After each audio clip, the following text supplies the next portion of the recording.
దీని మీద వంశీ గారు ఇప్పుడు మీరు చెప్పిన పాయింట్స్ మీద ఇప్పుడు టీడీపీ జనసేన బీజేపీ ఇప్పుడు ఇందులో బీజేపీకి గెలవడానికి కానీ జనసేన గెలవడానికి కానీ గ్రౌండ్ లెవెల్లో అసలు కార్యకర్తలు కానీ నాయకులు కానీ ప్రజల్లో కానీ ఏ విధమైన అంటే ఓట్లు బదలాయింపు కానీ ఈ ఏ అంశాలపై వీళ్ళు కనుక కాన్సన్ట్రేషన్ చేస్తే విజయ అవకాశాలు ఎలా ఉంటాయి అనే దాని మీద కూడా ఒకసారి జనరల్గా ఎలక్షన్ రేపు జరిగేటువంటి ఎలక్షన్ జగన్మోహన్ రెడ్డి కావాలా జగన్మోహన్ రెడ్డి వద్దా అనేది ఎలక్షన్. అంతే, ఓకే, క్లియర్.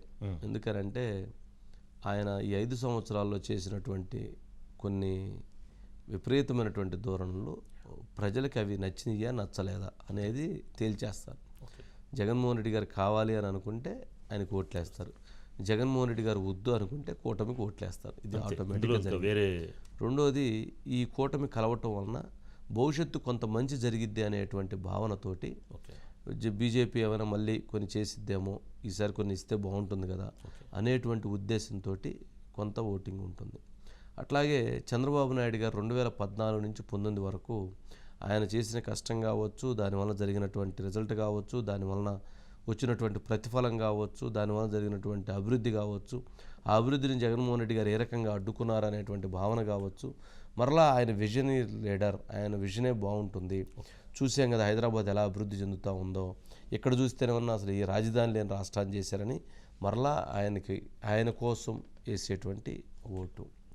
ఇక పవన్ కళ్యాణ్ గారు ఒక జనసేన పార్టీని పెట్టి 10 సంవత్సరాలు యుద్ధం చేసి ఆయనంటూ ఈ పొత్తుని కలపటం కోసం ఆయన ఒక పార్టీని నిర్మించి ఇటుక పేర్చి ప్రహరీ నిర్మించాలనేటువంటి లక్ష్యంతో ముందుకు వెళుతున్నటువంటి పవన్ కళ్యాణ్ గారు రేపు అంటే ఒక ప్రజారాజ్యం పెట్టి ఆ రోజు మూసేశారు. కానీ 10 ఏళ్ళు అధికారంలో లేకపోయినా పవన్ కళ్యాణ్ గారు నిలబెట్టి ముందుకు తీసుకెళ్తున్నారు.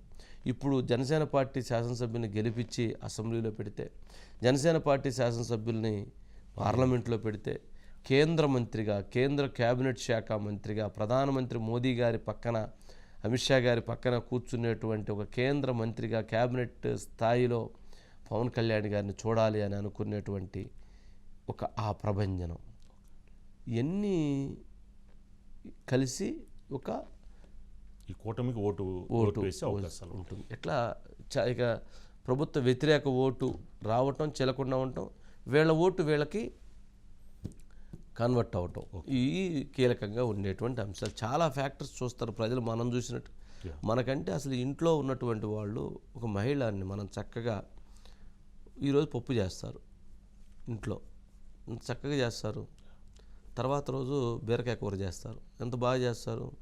బంగాళదుంపలు ఫ్రై చేస్తారు, తర్వాత రోజు ఎంత బాగా చేస్తారు. చట్నీ చేస్తారు, ఎంత బాగా చేస్తారు. ఒక 10 రకాల వంటకాలు ఇంట్లో రోజు సాంబారు ఇంకోటి 2-3 రకాలు పెడితే 2-3 రకాల ఐటమ్స్లోనూ ఉప్పు, కారం, ఆ టేస్టు దానికి తగ్గట్టుగా చేస్తారు కదా. అంటే ఎంతటి ప్రతిభతో చేస్తారు. మరి అంత ప్రతిభతో ఉన్నటువంటి మహిళలో ఓటు వేసేటువంటి నాయకుల విషయంలో ఏ కూర బాగుంది, ఏ కూర బాగలేదు, ఉప్పు ఎంత వేయాలి, కారం ఎంత వేయాలి, పసుపు ఎంత వేయాలి, ఎంతసేపు దాన్ని హీట్ చేయాలి అనేది తెలిసినటువంటి అంత ఉన్నటువంటి మహిళలో ఏ నాయకుడు మంచోడు, ఏ నాయకుడు మంచోడు కాదనేటువంటి దాని విషయంలో తేల్చుకోలేరంటారా? తేల్చుకోలేరా? ఖచ్చితంగా తేల్చుకుంటారు. వాళ్ళకి చాలా క్లారిటీగా ఉంటుంది. అందుకని రాజకీయాల్లో రేపు రాబోయేటువంటి ఎన్నికల్లో చాలా కీలకం అవుతుంది ఉమెన్ ఓట్ బ్యాంక్. చూడాలి మరి వాళ్ళు ఎట్లా ఉన్నారు ఏంటనేది.